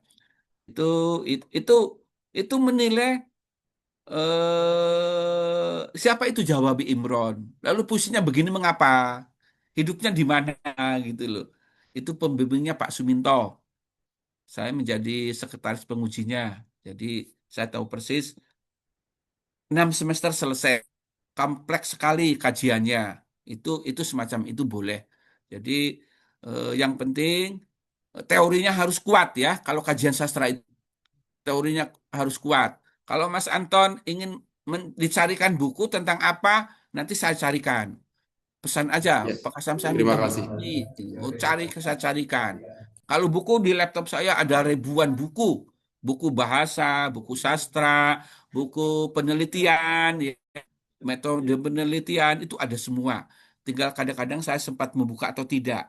Bab saya dulu mantan Kaprodi S3, Kaprodi S2, saya harus banyak teman-teman mahasiswa itu mau meneliti apa ini bukunya ini, meneliti apa ini bukunya ini. Jadi saya mensuplai. Saya tidak mau eh, kadang teman-teman itu tidak mandiri. Yang penting ada buku mau membaca gitu loh. Jadi kuncinya sebenarnya itu. Jangan sampai eh, teorinya itu kan kalau dalam kajian sastra itu menjadi pisau analisis Mas Anton ya. Teorinya apa itu? Feminisme, ekokritisisme, psikologi sastra apa dan sebagainya silakan. Itu yang penting yang kuat. Teorinya yang kuat. Karena teorinya itu yang akan menjadi dasar analisis. Yang kedua, Mas An, cari artikel jurnal yang mengkaji masalah yang sama. Masalah yang sama. Mungkin fokus kajian ada di sastra lain. Di sastra Inggris, sastra Cina, misalnya gitu ya, sastra Arab, sastra Afrika, dan sebagainya. Tetapi yang dikaji masalah yang sama dengan yang akan Anda kaji. Itu untuk penelitian yang relevan. Silahkan. Sekarang itu kita harus, apa namanya ya, eh, agar bisa submit ke jurnal internasional, kita harus mengkaji artikel-artikel tingkat dunia. Jadi tidak hanya kalau taruhlah kita hanya mengkaji Jawawi Imron, nanti artikelnya dari Indonesia semua. Bukan begitu, tapi kita cari mengkaji misalnya masalah religiusitasnya Jawawi gitu ya. Mungkin ada artikel yang lain yang mengkaji tingkat religiusitas orang lain, penyair yang lain, pengarang yang lain, dalam bahasa lain, dalam sastra lain. Itulah yang kita cari sebenarnya. Bahkan itu sudah harus kita cari untuk menulis latar belakang masalah. Latar belakang masalah itu kan sebenarnya perbandingan antara Dasein dan Dasolen. Apa yang diinginkan, teorinya ada, tapi faktanya bagaimana? Nah, fakta-faktanya itu adalah sumber-sumber terkini dari penelitian sebelumnya dari orang lain. Semakin banyak penelitian yang dikaji, yang berasal dari artikel semakin baik, sebenarnya gitu. Jadi kadang-kadang kelemahan teman-teman yang mengkaji sastra itu bacaan artikelnya terbatas. Karena mengkaji sastra Indonesia seakan-akan kajian hasil penelitian sebelumnya harus mengkaji yang sastra Indonesia, gitu kan? Padahal mengkaji sastra lain juga nggak apa-apa, tapi mengkaji masalah yang sama, topik yang minimal relevan deh. Relevan boleh. Itu. Terjawab ya Mas Anton ya? Iya, terjawab. Terima kasih, Pak Kasnam. Oke, mudah-mudahan segera menemukan topik yang akan dikaji. Oke, gitu Mbak Agita, masih lagi silahkan. Ya, terima kasih Pak Kastam dan juga Bapak Ibu. Apakah ada yang bertanya lagi? Monggo kalau ada yang bertanya masih dipersilahkan. Saya Mbak. Oh iya, Oke, oke. silakan Bu Eka. Monggo. Baik, terima kasih banyak atas kesempatan yang diberikan kepada saya. Sebelumnya perkenalkan Prof, saya Eka Alia Hasem em, dari Mamuju, Sulawesi Barat, Prof. Oh, Sulawesi Barat ya? Ya. Iya, Prof. Tugasnya di mana Mbak Eka? Di Universitas Tomakaka, Prof. Oke. Ada prodi bahasa Indonesia ya di sana? Iya, Pendidikan Bahasa dan Oke. Sastra Indonesia, Prof. Ya, S1. Iya, S1. Oke, silakan yang ingin disampaikan. Ya, sebenarnya sampai detik ini saya masih abu-abu Prof terkait dengan judul saya. Sebelumnya saya sudah memilih topik terkait dengan pengembangan em, e-book, pengembangan e-book yang isinya ada di dalam muatan kearifan lokal. Cuma setelah mempertimbangkan banyak hal, dari segi pemanfaatan waktunya dan lain sebagainya, sepertinya saya mundur dari penelitian pengembangan. Nah, yang ini saya tanyakan, Prof, ada tidak Prof yang bisa disarankan terkait dengan kira-kira judul apa sih yang bisa saya ambil terkait yang tidak jauh dari pembelajaran sastra, tapi ke, bukan juga dalam jenis penelitian pengembangan seperti itu, Prof. Terima kasih banyak. Mohon sarannya, Prof. Oh gitu. Iya, Oke, tapi kalau terima bisa kasih. bagaimana caranya di Langsung Mbak Anggita ya. Mbak Eka, sebenarnya ingin Anda mempertahankan penelitian pengembangan. Mengapa? Nanti penelitiannya terarah. Jadi misalnya semester 2 ujian proposal, semester 3 sudah rumusan masalah pertama tercapai, semester 4 sudah punya produk dan udah uji kelayakan, gitu ya. Itu sebenarnya lebih terarah. Kalau penelitian kualitatif, itu kadang-kadang karena kita bingung, karena sangat sibel penelitian kualitatif itu, apalagi kalau lepas dari kontrol pembimbing, kita bisa hilang arah. Kemandiriannya jadi nomor satu kalau kualitatif.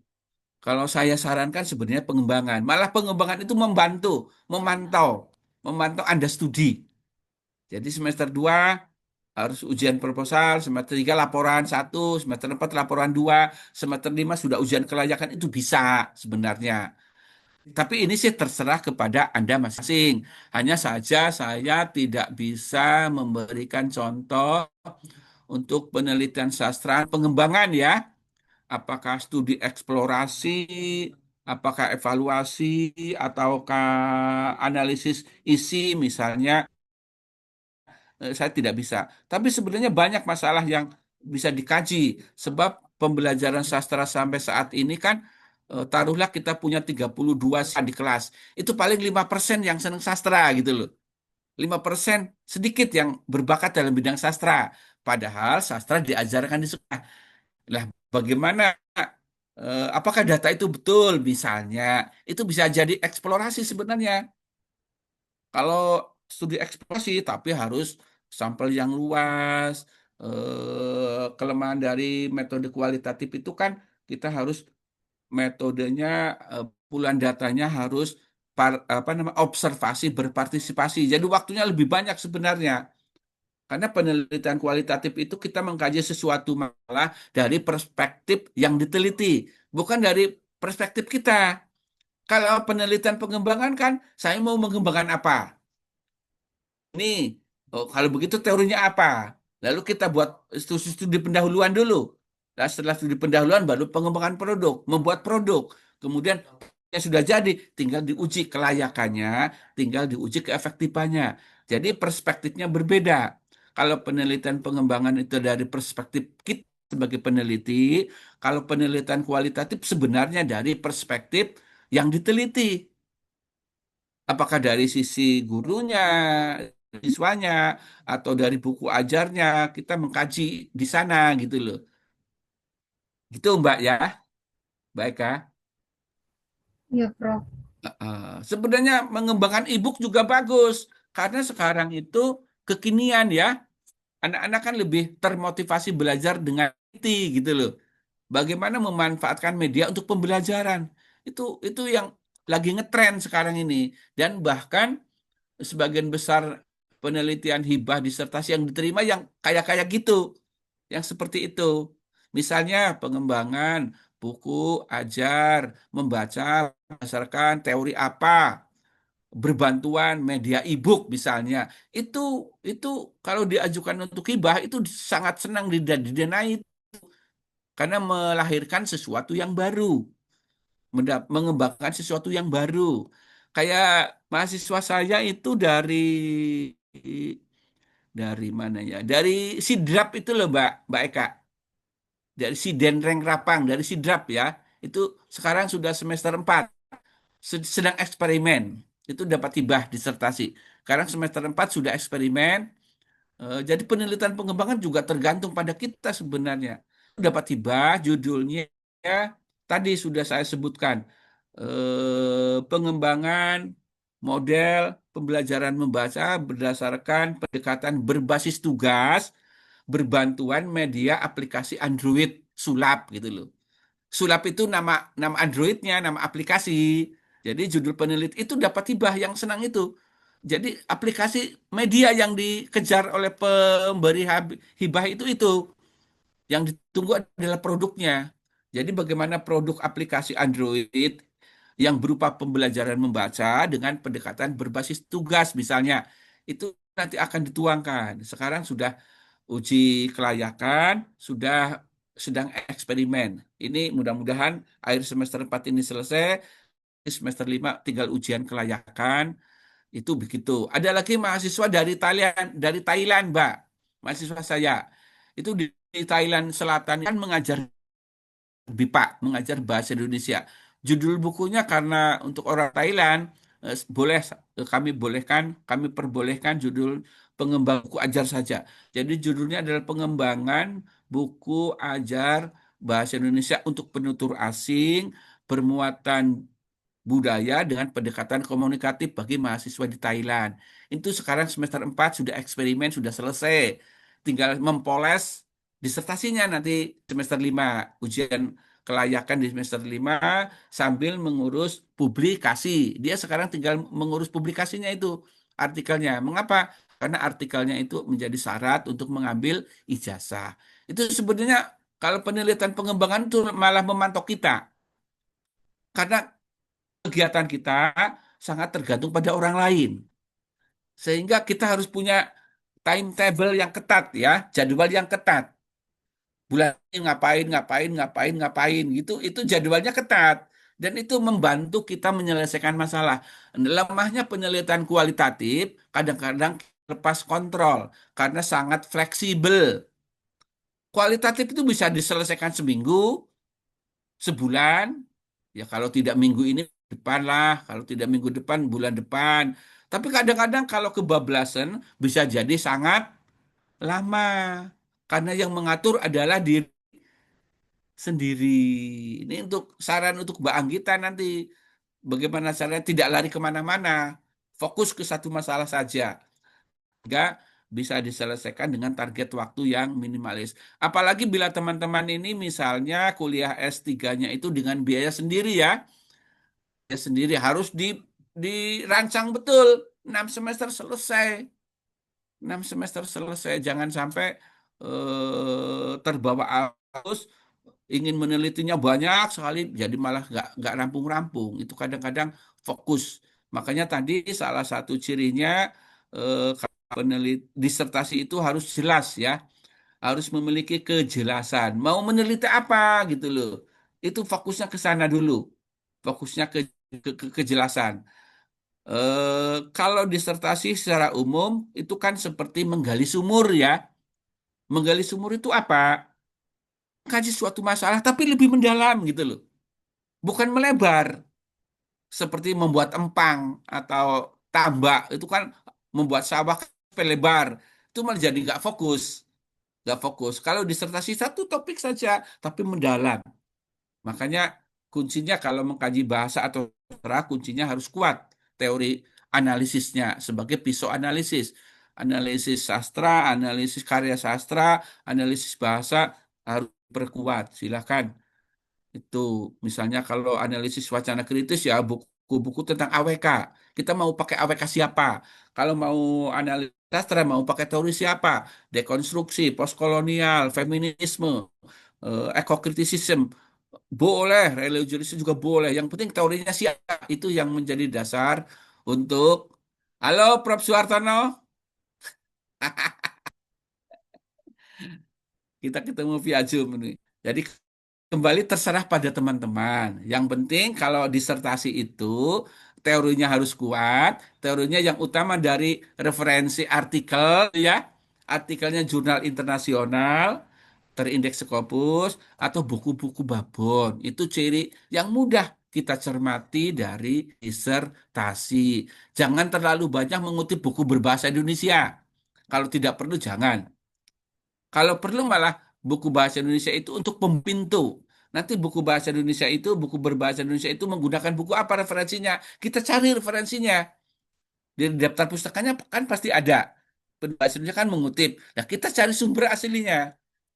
Jadi jangan kalau bisa diusahakan begitu. Itu nanti Anda akan menjadi yang ampuh, peneliti yang ampuh gitu ya, karena sudah belajar dari sumber aslinya. Itu Mbak Eka, terserah Mbak Eka mau apa. Mau pengembangan boleh, mau ya itu tadi, mau penelitian kualitatif, tapi malah bingung mau mengkaji apa gitu kan. Sebenarnya fokus aja ke pengembangan, enggak apa-apa. Pengembangan buku ajar apa, pilih salah satu aspek dari pembelajaran bahasa, lalu yang penting dengan pendekatan apa sebagai pencirinya, penciri buku ajar yang akan dikembangkan, itu cukup. Hanya menghasilkan satu produk buku boleh. Jadi yang kita kembangkan adalah buku ajar, tapi buku ajar yang punya ciri khusus, yang punya karakteristik khusus. Maka dalam penelitian pengembangan itu kan dalam pendahuluan ada satu subbab, spesifikasi produk yang dikembangkan. Spesifikasi. Kita mengembangkan sesuatu yang dulu. Spesifikasinya apa? Yang berbeda dengan yang sudah ada selama ini. Kalau teman-teman lihat buku pelajaran bahasa Indonesia SMA, kan secara umum sekarang pendekatannya komunikatif, ya kan? Tapi berbasis genre, karena masih mengenal jenis-jenis teks, teks deskripsi, teks eksplorasi, teks argumentasi, dan sebagainya itu berbasis genre. Lalu dilihat dari aspek pembelajarannya ada menyimak, berbicara, membaca, menulis, bahkan ada mempresentasikan, ada yang menyimak video itu namanya apa? Memirsa ya. Itu satu aspek baru dalam pembelajaran. Jadi fokuskan saja pada satu aspek apa yang akan dikembangkan. Tapi yang akan dikembangkan dalam bentuk buku. Silahkan. Dalam bentuk buku ajar, buku pelajaran. Buku pelajaran itu sangat berguna untuk memperkaya guru dan siswa. Memperkaya guru dan siswa. Kalau buku dari pemerintah kan umumnya yang dipakai hanya standar seperti itu. Pada umum sekarang sih pendekatan yang dipakai adalah pendekatan komunikatif dan genre. Itu ya teman-teman, mudah-mudahan bermanfaat. Saya kembalikan ke Mbak Ata. Insya Allah, terima kasih Pak Kastam atas pemaparan materi yang luar biasa dan semoga dengan adanya kuliah tamu ini dapat memotivasi kita semua dalam bekal berharga bagi kita semua dalam mempercepat proses penulisan disertasi maupun publikasi jurnal ilmiah. Begitu Pak Kastam dan intinya teman-teman kita harus tetap semangat, Oke. terus menulis Ya, sesuai dengan apa yang kita betul. sukai gitu. Mm-mm. Kalau posisinya Mbak Eka di mana? Di Surabaya atau di Mamuju? Di Mamuju, Prof. Oh iya, pas Pernah saya di juga ada yang dari Thailand, ada yang dari Banda Aceh, ada yang dari Papua, ada yang dari Gresik, ada dari Ngawi. Itu ke sini paling satu semester satu kali apa dua kali. Itu untuk foto-foto, foto-foto dengan saya, foto-foto pustaka dengan Bapak Ibu. Cuma itu aja ya kayak anak kecil kayak S1 gitu loh. Mahasiswa S3 kayak S1 persis itu. Ngambil jaket alma mater, setelah itu kembali ke rumah, lalu bekerja lagi. Bahayanya adalah kalau kita tidak konsentrasi. Mahasiswa S3 boleh ya, menurut peraturan pemerintah boleh. Permendikti nomor 39 itu boleh. Kuliah itu ada yang namanya fleksibilitas. Fleksibilitas. Yang penting Mbak Eka harus punya akses ke internasional. Kalau di UNJ, mahasiswa UNJ pakai email UNJ bisa masuk ke Scopus. Karena kita UNJ punya langganan dengan Air. Itu ya, masuknya pakai password. Pakai passwordnya adalah email masing-masing yang domainnya UNJ.ECID. Nanti bisa masuk ke artikel jurnal, buku, dan sebagainya. Itu belajar dari manapun juga boleh. Tidak mesti harus datang ke Jogja misalnya. Itu Mbak Elmi nanti kan dari Padang. Nanti ke Jogja kalau mau laporan ujian kelayakan itu. Ya, kemarin saya baru meluluskan satu orang yang dari Thailand. Ini sudah siap-siap satu orang lagi dari Thailand, naskah disertasinya sudah jadi. Nanti menunggu semester 6. Dia baru semester 4 tapi disertasi sudah jadi, sudah selesai. Tapi nggak boleh ujian di semester 5, harus semester 6. Karena kita tidak ingin kelak bermasalah di kemudian hari dengan status kelulusan mahasiswa gitu. Oke, begitu Mbak Anggita dan Prof. Anas. Ya, terima kasih Pak Kastam, Prof. Anas, Bapak Ibu dan juga peserta yang sudah hadir dalam acara kuliah tamu ini. Semoga ini tuh dapat menjadi motivasi kita semua. Bismillah, lulus tepat waktu, diberi kemudahan dan kelancaran gitu. Amin, amin, Ya, amin. terima kasih Pak Kastam. Nanti insya Allah saya tak main-main ke UNY. Silahkan, ditunggu di Oke. ruangnya Pak Minto, Siap, ya. perpustakaan pribadi Pak Minto. Iya. Hmm. Ya, begitu Bapak Ibu. Namun sebelum mengakhiri, mari kita berdoa terlebih dahulu. Berdoa sesuai dengan kepercayaan masing-masing. Berdoa Oke, mulai. siap. Alhamdulillah. Alhamdulillah. Berdoa selesai. Mungkin ada mau tambahan, Prof. Anas? Anas, Nggih, silakan. matur nuwun sangat Pak Kastam atas arahannya, bimbingannya. Semoga teman-teman yang agak bingung, agak sembriwing-sembriwing dan yang lain lebih tercerahkan nanti juga bisa konsul ke Pak Kastam. Siapa tahu nanti penguji luarnya juga Pak Kastam, nah terutama yang bidang Tuh, sudah disiapkan itu. pembelajaran atau linguistik ya. Jadi nanti bisa konsul-konsul ke beliau. Semuanya beliau baik hati sekali dan terbuka.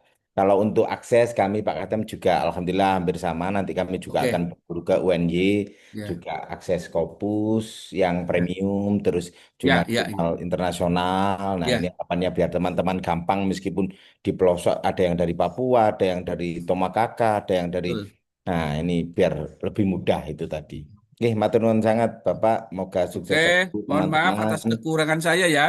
Siap. Nanti Oke, biar teman-teman mohon izin Pak Kastam misalnya ada yang konsul ke jenengan teman-teman mohon dibantu siap, biar dapat siap, siap. pencerahan dari panjenengan. Oke, Siap. matur nuwun sangat. Terima kasih teman-teman sekalian. Pak Kastam, Oke. sayang tidak bisa ngopi-ngopi nih. Oke, saya kembalikan pada Mbak Anggita. Baik, terima kasih Pak Anas, Bapak Ibu, dan juga Pak Kastam yang sudah meluangkan waktu kita diskusi, sharing, dan tentu ini tuh bisa menambah motivasi untuk kita semua. Cukup sekian, saya akhiri dan mohon maaf apabila dalam moderatori ini masih banyak kekurangan dan kesalahan. Terima kasih. Wassalamualaikum warahmatullahi wabarakatuh.